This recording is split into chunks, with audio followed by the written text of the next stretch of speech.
The Russians, of course, were alarmed and sent up some fighter aircraft that effectively intercepted the two B-52s on the edge of the Russian air defense identification zone. The two B-52s changed course, veered off. The Russians landed. Nothing happened, fortunately.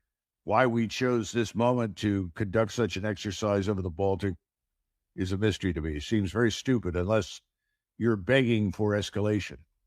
You said they're B-52s. These are, my late understanding, these are humongous, aren't they? They can carry almost anything.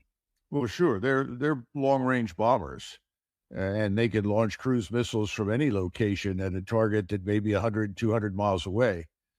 Again, why did they feel the necessity to do this in close proximity to Russia, right over the Baltic Sea is beyond me. I don't understand it. You said they were practicing. Very certainly they weren't shooting anything. The practice No. This was something short of that. Yeah, I'm told this was a practice run for the release of cruise missiles in the event of conflict. That's about it. I just question the wisdom of doing it when they did it and where they did it. As we speak, President Xi of China is visiting President Putin in Moscow. President Xi very publicly suggested in the physical presence of President Putin that there be a ceasefire between Russia and Ukraine. Now, I can't imagine Xi, who's the ultimate diplomat, would have made such an offering without President Putin's face, without President Putin knowing it was going to happen. Within a couple of minutes of this came the American response. Hang on to your seat, Colonel. Here's Admiral Kirby. We'd be concerned if coming out of this meeting, there was some sort of call for a ceasefire. Because right now, while ceasefire sounds good, it actually ratifies Russia's gains on the ground. It actually serves Russia's purpose for a ceasefire to basically call a stop right now without any acknowledgement that Russia's illegally inside Ukraine. So United States will be against the ceasefire because this principal issue or because it was proposed by China? I think I've been very clear. It's about the principle of a ceasefire called for right now, which would essentially just ratify Russia's gains. Never mind all the bloodshed it would stop, Admiral Kirby. Never mind all the bleeding of cash and military equipment it would stop, Admiral Kirby. God forbid President Putin should smile over it. What did you think, Colonel? When a great power like China offers anything resembling a peace plan that involves a ceasefire, our response should be, we're taking it on board, and we're going to examine it, and we will respond after we've had a chance to examine it thoroughly. That's what a good diplomat would say. We have taken the position that the only arbiter in this operation is us. In other words, we're the only ones that can accept or reject any peace plan or ceasefire for Ukraine, which is utterly nonsensical. But this is what we've taken as a position from the very beginning, Judge. Is this a manifestation of American exceptionalism, that everything that happens everywhere in the world has to be approved by us? Well, that's not a tenet of American exceptionalism. That started with Madeleine Albright in her discussion with Colin Powell back in 1992, insisting that we are the indispensable nation, that nothing can happen anywhere on the planet without our participation. That was a very dumb observation because it's patently untrue. Most of what happens beyond our borders on any given day is completely irrelevant to the American people.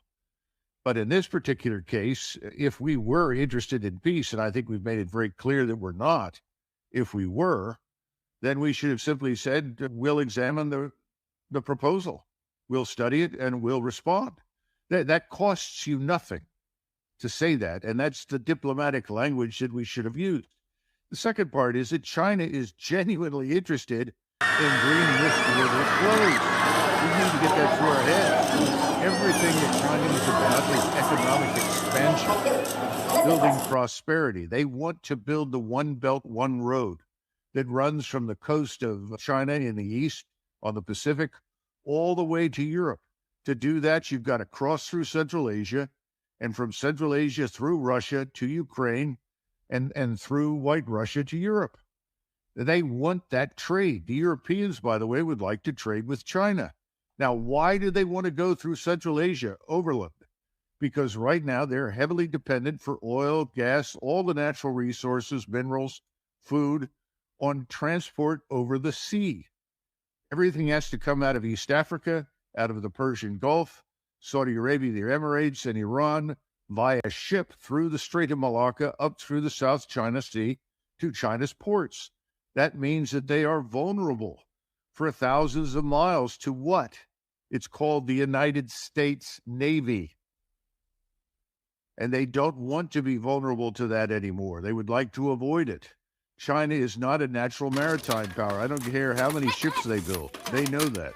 So I'm going to conclude that Admiral Kirby, John Kirby, former admiral, must understand what you just articulated, Colonel, is just a mouthpiece saying what his bosses in the Pentagon or the State Department, I don't remember even who his bosses are. He works for the National Security Council, so I guess he works for Jake Sullivan. But what his bosses want him to say, which is the station of this Joe Biden bellicosity. Oh, of course. I think that's universally true. In fact, right now, I think you can say it applies to virtually all the retired 4 stars and 3 stars and the active duty 4 stars and 3 stars. I don't know of anybody who has voiced privately or publicly any opposition to the dumb policies. Now, I may be wrong and something has happened behind closed doors. I hope so. But no, I think that's true. A little while ago, I don't know how President Putin knows this. I don't think the British announced it. I guess Russian intel told him. He said that British plans to deliver ammunition with depleted uranium to Ukraine would trigger a Russian response. That caused the press to ask the American Air Force general, who is a spokesperson for the Defense Department, this is a very short clip, if the U.S. would be delivering ammunition with depleted uranium. Before we get into what depleted uranium is and how dangerous this is and why Putin reacted the way he did, here's the U.S. Air Force general basically saying it's not coming from us. They said that they were going to send munitions with depleted uranium. Is the U.S. sending any munitions with depleted uranium to Ukraine? Yeah, so on your latter question, not to my knowledge, we are not. What is ammunition with depleted uranium, Colonel? Well, the ammunition that the Russians are referring to is tank ammunition, 120 millimeter smooth bore tank ammunition, what we call sabot rounds. These are the rounds designed for use against enemy tanks.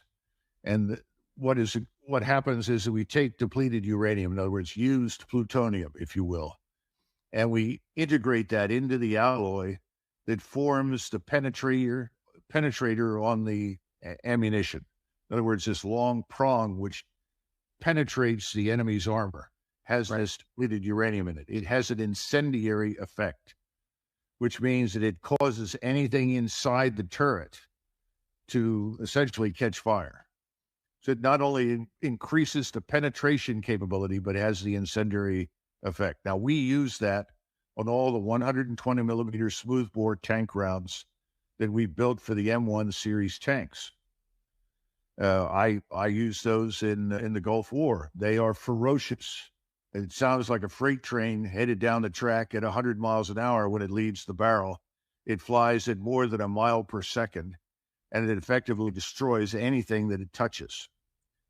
Now, the argument has been since the Gulf War, does this depleted uranium cause damage to the population after the war is over? In other words, if you go into the damaged equipment or you encounter remnants of this ammunition anywhere, are you in danger of contracting cancer? I've heard arguments on both sides saying studies were performed that said no, other studies that say no, it's unclear, and then 1 or 2 out there that insist it's dangerous. But it is not a nuclear weapon. And people need to understand that. It has no nuclear capability, if you will. It's just a vastly improved penetrator that has the ability to be incendiary once it strikes the target.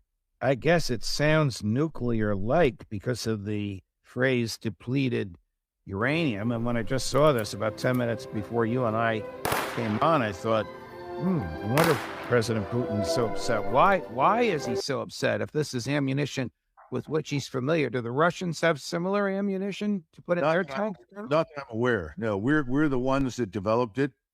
It's very good. It's very effective. I can attest to that personally. And as far as I can tell, no one has contracted cancer from being near it, around it, or having used it. And I certainly loaded rounds and spent a great deal of time around it. And I was also on the battlefield where we fought after the war and saw the evidence for the damage it inflicted. I don't know what President Putin's information is. And the Russians are pretty sober-minded. And normally, I think if they knew what they were dealing with, they would not make these comments suggesting that this had, quote unquote, nuclear implications. But perhaps they've decided that this has some propaganda value that harms us in the public eye. I have no idea. If the British send this to Ukraine, does the Ukraine military have the tanks from which to propel this, or do they need different equipment? Or do they need Americans there, again, to show them how to use it? Well, the smoothbore cannon, the 120 millimeter, is a Rheinmetall product. It's a German gun. The British use it. We use it. We and the British have both manufactured it under license. So it could conceivably be fired from a Leopard tank. It could be fired from a Challenger. And if someday tanks arrive from the United States, it could obviously be fired through a 120 millimeter smoothbore cannon on an American